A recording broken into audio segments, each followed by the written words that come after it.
Hello friends, welcome to my channel universe and soul. Shri Krishna ji को बहुत से नामों से जाना जाता है, जैसे कान्हा, मुरारी, कृष्णा, देवकी नंदन, माखन चोर, नंद गोपाल और भी न जाने कितने नाम हैं। लेकिन श्री कृष्ण जी का एक नाम है जो बड़ा अजीब लगता है और वो है रणछोड़। श्री कृष्ण जी ने एक समय अपने शत्रु से युद्ध ना करके मैदान से भाग गए थे और उनके भागने के पीछे एक सोची समझी नीति थी। महाराजा मुचुकुंद इक्ष्वाकु वंश के राजा थे और यह बहुत ही पराक्रमी राजा थे और देवताओं के राजा इंद्र भी इनसे सहायता लिया करते थे। एक समय असुरों ने देवताओं को हरा दिया तो देवताओं ने परेशान होकर राजा मुचुकुंद से सहायता मांगी। राजा मुचुकुंद ने देवताओं की विनती स्वीकार कर ली और असुरों से युद्ध करने निकल पड़े। वो लगातार असुरों से युद्ध करते रहे और उन्होंने हजारों वर्षों तक युद्ध किया। बाद में उन्होंने कार्तिकेय जी की सहायता से असुरों को परास्त किया।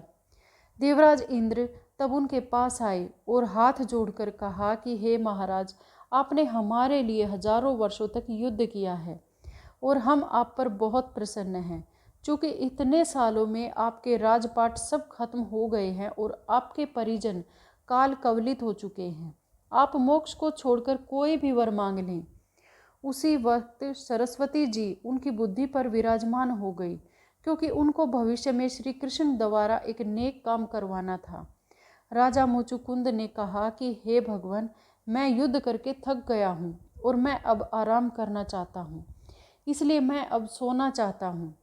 कोई भी मेरी नींद ना तोड़े और अगर कोई तोड़े तो वो मेरे देखते ही भस्म हो जाए। देवराज इंद्र ने कहा कि जैसा आपने कहा वैसा ही होगा, आप पृथ्वी पर जाकर आराम करें। महाराज मुचुकुंद धरती पर आकर एक गुफा में सो गए और कई युगों तक सोते रहे।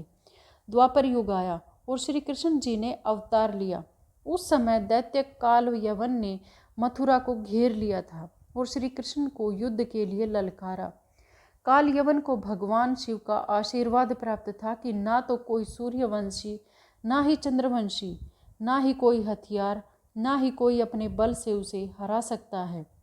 श्री कृष्ण ने ये बात भली भांति जान ली थी। श्री कृष्ण जी अकेले ही उसके सामने गए और फिर वहां से भागने लगे। काल यवन श्री कृष्ण जी को ललकारते हुए उनके पीछे भागने लगा। वह उनका पीछा करते हुए उनको कायर, डरपोक और रणछोड़ बोलता रहा। श्री कृष्ण के दिमाग में तो पहले से ही योजना थी। वो भागते भागते उस गुफा में घुस गए जहां महाराज मुचुकुंद सो रहे थे। श्री कृष्ण ने गुफा में घुसते ही अपना वस्त्र सोते हुए महाराज पर डाल दिया और कोने में छुप गए। जैसे ही काल यवन गुफा में घुसा, उसने महाराज मुचुकुंद को सोते हुए देखकर समझा कि श्री कृष्ण उनसे छुप कर लेटे हैं। उसने अभिमान और गुस्से में भरकर अपनी लातों से महाराज मुचुकुंडी पर प्रहार किए, जिससे उनकी नींद टूट गई। उनको मिले आशीर्वाद के कारण जैसे ही महाराज मुचुकुंद ने काल यवन को देखा, वो वहीं जल के भस्म हो गया। तभी उन्होंने श्री कृष्ण को देखा और समझ गए कि साक्षात विष्णु जी ने अवतार लिया है। वो ही श्री कृष्ण जी को निहारने लगे और उनकी आंखों में आंसू थे। श्री कृष्ण जी ने महाराज मुचुकुंद को गले से लगा लिया। इस घटना के बाद ही श्री कृष्ण जी का नाम रणछोड़ पड़ा। श्री कृष्ण जी की लीला सिर्फ वो ही समझ सकते हैं। आपके जीवन में होने वाली हर अच्छी और बुरी घटना के पीछे ईश्वर की कोई ना कोई मंशा छुपी होती है, जो हम मनुष्य नहीं समझ सकते। आज की वीडियो में इतना ही। मिलते हैं अगली वीडियो में एक नए विषय के साथ। तब तक के लिए खुश रहें। अगर वीडियोज़ अच्छी लगे तो प्लीज़ चैनल को सब्सक्राइब करना ना भूलें। Thank you.